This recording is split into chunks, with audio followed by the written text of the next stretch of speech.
Hi guys, the Middle Maniac back again, and in this video, I'm gonna be showing off my horror movie collection. Now, I thought of this idea because well, it is October, and so why not show off some horror related stuff? So I thought I'd start off with showing off my horror movie collection. This is going to be a part one. I do have a lot of horror movies in my collection, so there will probably be 5 or 6 parts. But yeah, so this is just part one. So with that, let's begin. So first off, this chunk of movies is just for most stuff I have certain categories of horror movies. So they're all in certain spots on my shelf. This chunk right here is just sort of before that, just some miscellaneous stuff that I don't really know to put where. So they're just together. So first off is an absolutely underrated 80s horror movie, and that is Monster Squad. Yeah, this movie seems not a lot of people seem to know of this movie. This was released, I think, originally released in '87. It's sort of a horror comedy, I guess. It has sort of the kind of goofy moments you would expect from, it has sort of a zany goofiness, like in, the movie Fright Night, but, toned down enough to where both kids and adults can enjoy the movie. It also has the scary, creepy horror stuff again, but toned down enough to where both adults and kids can enjoy the movie. I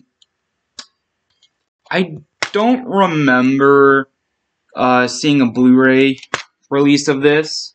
I do know that I have seen a few VHS tapes out there, but I don't know if this was ever put on Blu-ray. This is the 2-disc 20th anniversary edition. And then in there you can see the original poster. It looks really, really cool. I love how it's all mostly in blue except for the main characters up there in the middle. And then you got the 2 discs. Yeah, very underrated horror movie. Next up is another. This is sort of, I guess, not sort of a lower budget horror film from 2003, so early 2000s, but it's still really, really good. And that is The 13th Child: Legend of the Jersey Devil. Now, a lot of at least the few people I have heard talking about this movie, the biggest gripe, and it is really my only gripe with this film, is the fact that for a movie about the legend of the Jersey Devil, they don't even use the actual legend. They just completely make up their own thing, which is bizarre. But I mean, for just a horror movie alone, it's still pretty good. Has some really good effects for quite a low budget film. But yeah, awesome.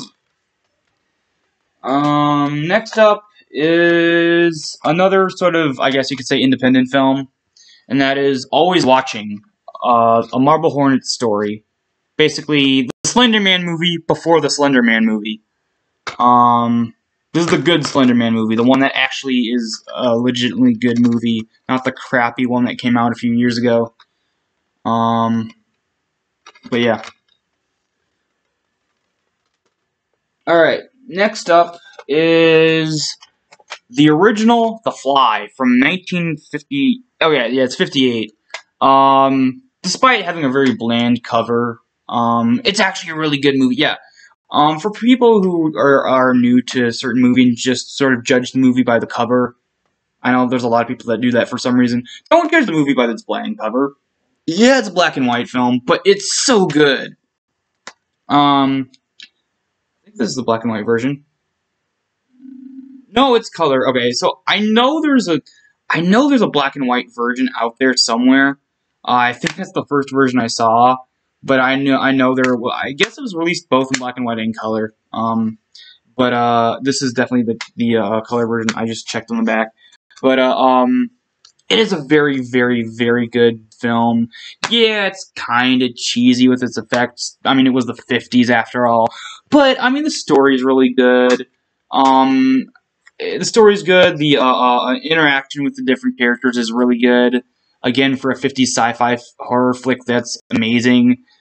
Vincent Price is in this movie. Yeah, Vincent Price is definitely the highlight of any movie that he's in. He does an amazing job, even though he's just sort of a somewhat side character that's not in most of the movie. Definitely an overlooked movie, considering that most people only really know about the Cronenberg version from the 80s, which is also a fantastic movie, but this one's also really good. Speaking of the Cronenberg version, I also have the Cronenberg version, The Fly, from 1986, I think. Yeah, 86. Another really good movie. One of my favorite gross-out horror films. This one does have quite a few special features. This is the this is not a Shout Factory one. Never mind. But yeah, really good film. Let's see.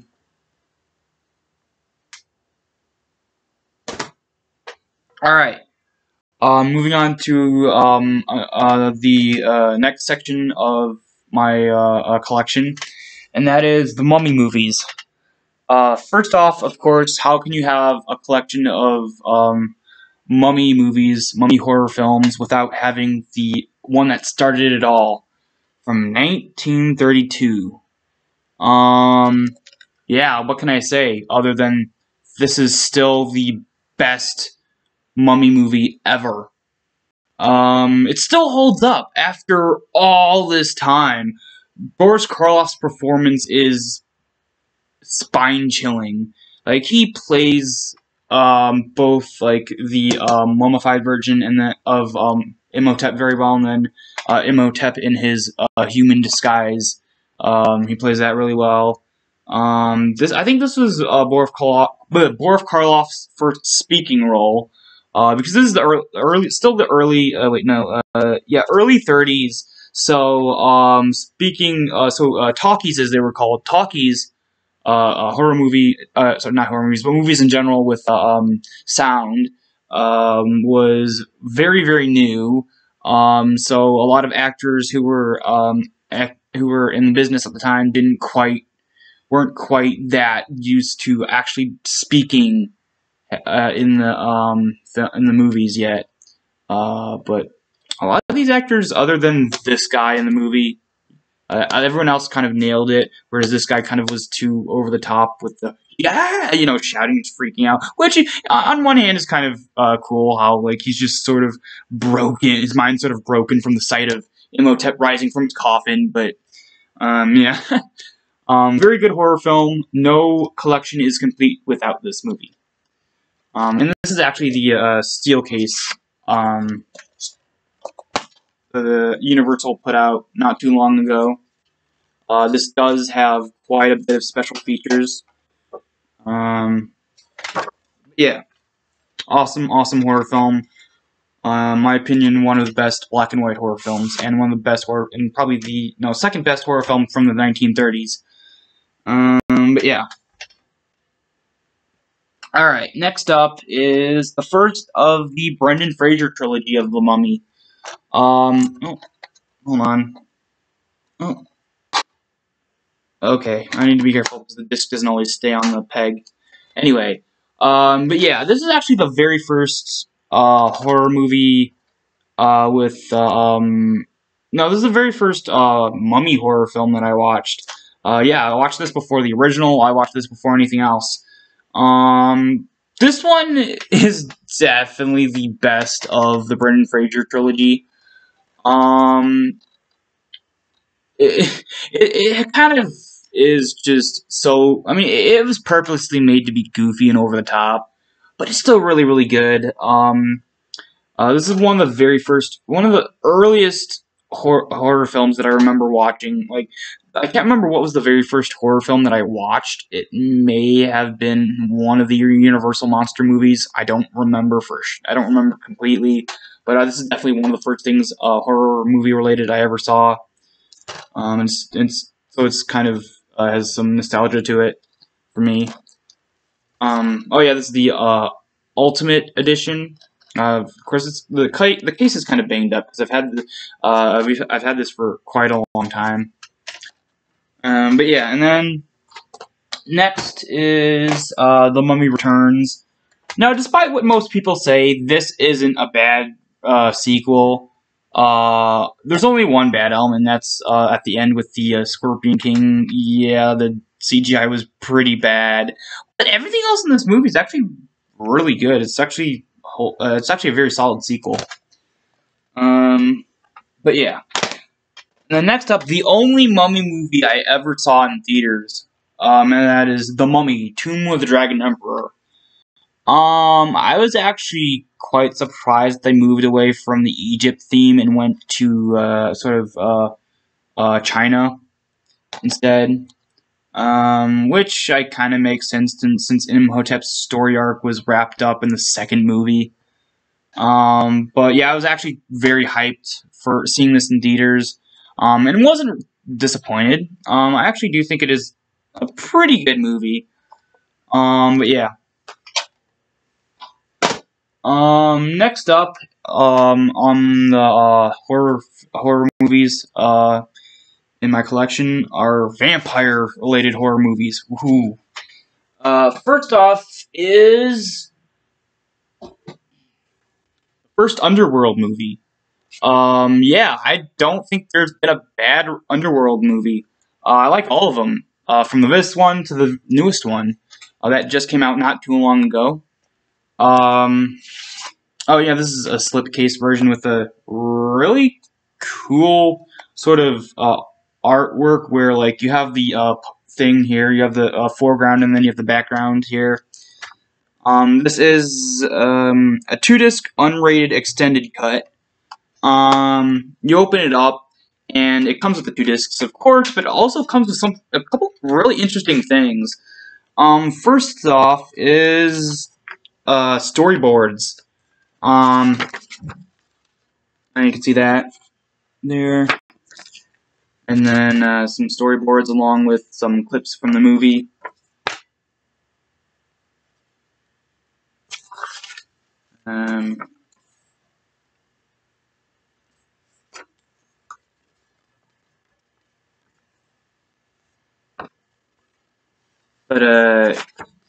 Yeah, so you get that, and then one other thing. Oh, and there's a little bit of another storyboard. And then the other thing you get with it, which is my favorite of the two things, is a little mini comic, version of the movie, which is very awesome. By the way, really awesome. Really, the art style is very faithful to the movie. Not the fact that the movie's art style is a comic book style looking thing, but I'm just saying the art style fits with the tone of the movie. But yeah, that's the first Underworld movie. And then it has some extended scenes, of course. But yeah, if you're gonna get the first Underworld movie, this is definitely the version to get. But yeah. And then next up is actually a 3-pack. I got this before I got the other version of the first movie. There's the Underworld trilogies. Yeah, back when there were only 3 Underworld movies. Of course, Underworld, Rise of Lycans, which is a prequel to the first movie, and then the sequel to the first movie, Underworld Evolution, which is actually my favorite of the Underworld movies.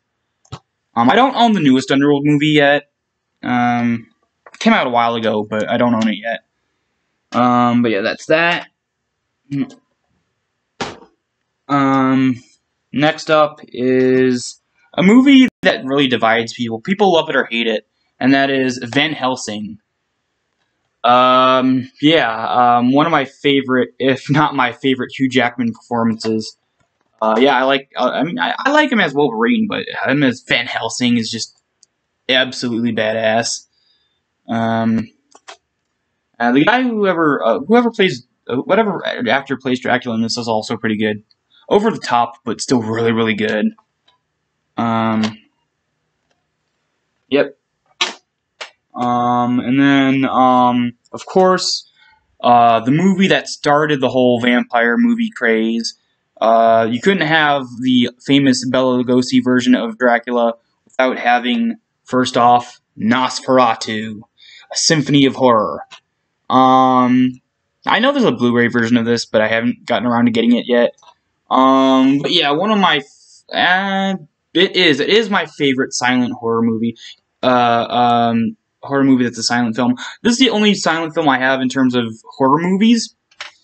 I am sort of eventually gonna get my second favorite, Phantom of the Opera.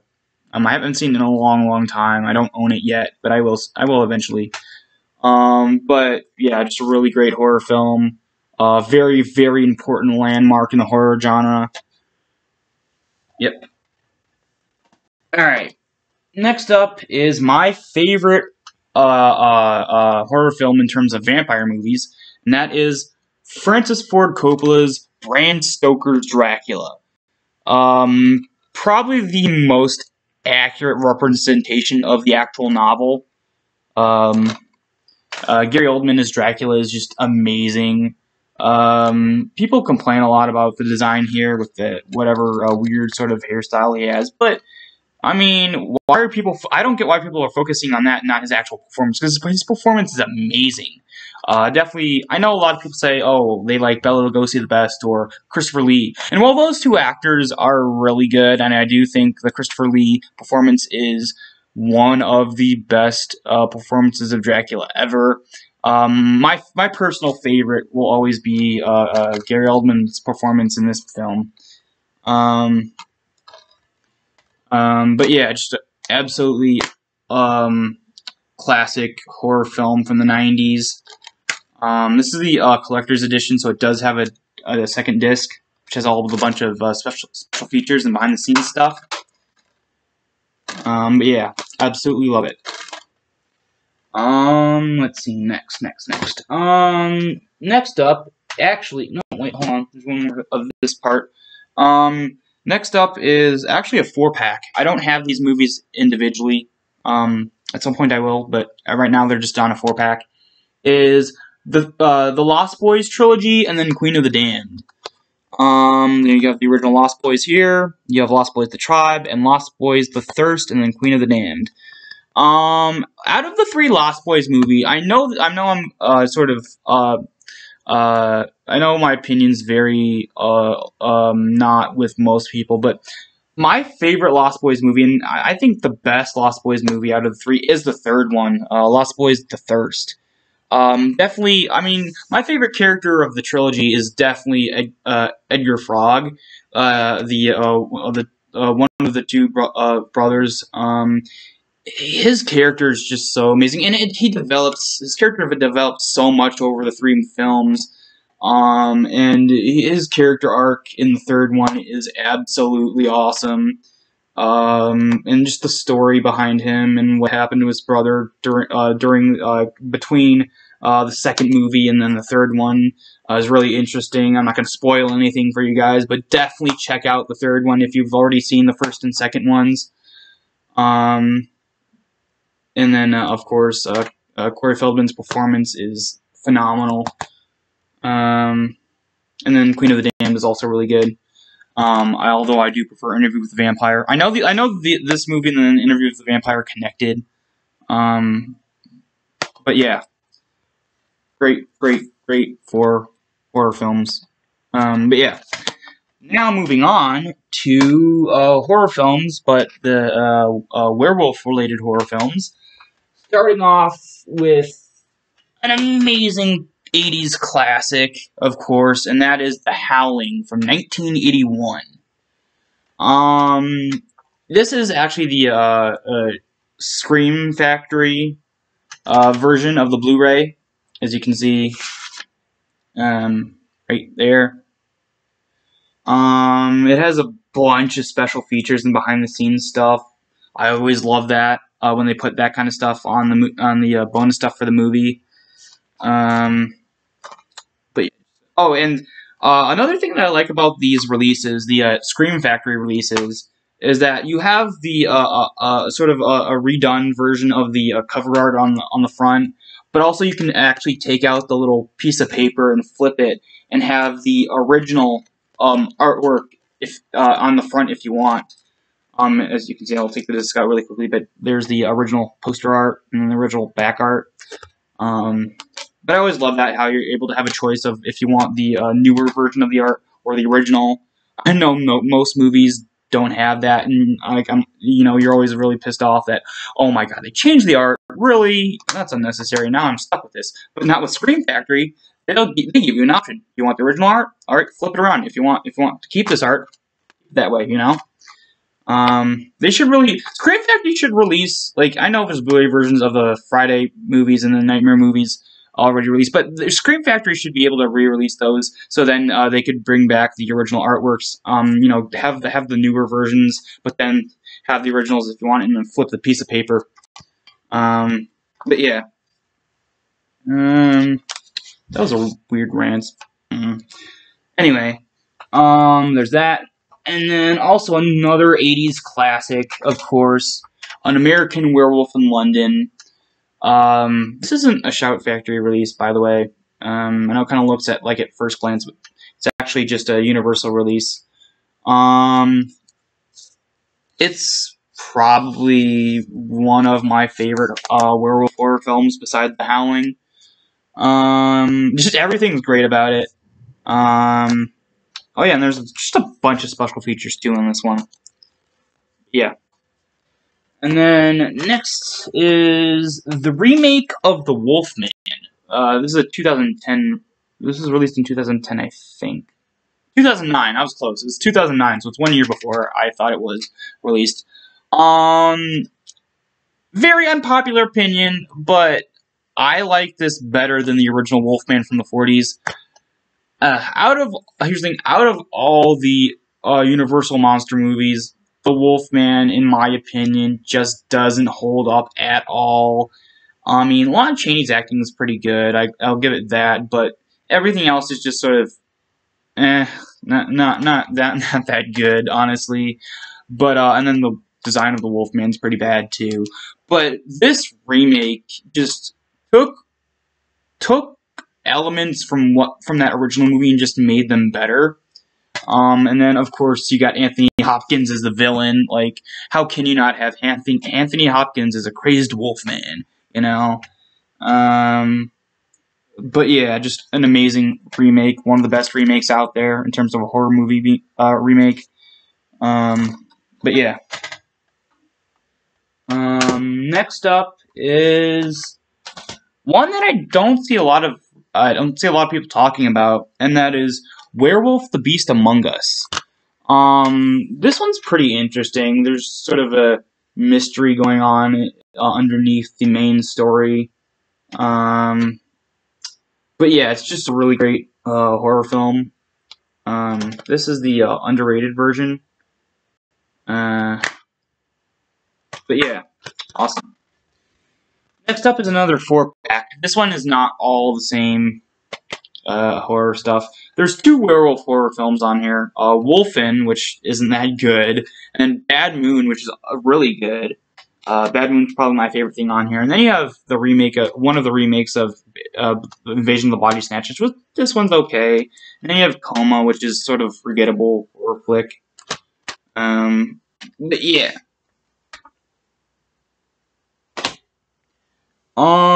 So that's gonna be it for part 1 of my horror movie collection. Actually, I'm not gonna do this with the other parts, but I'm gonna actually upload part 2 today. Just because I have nothing better to do today. But yeah, so I hope you guys enjoyed, and I'll see you in part 2.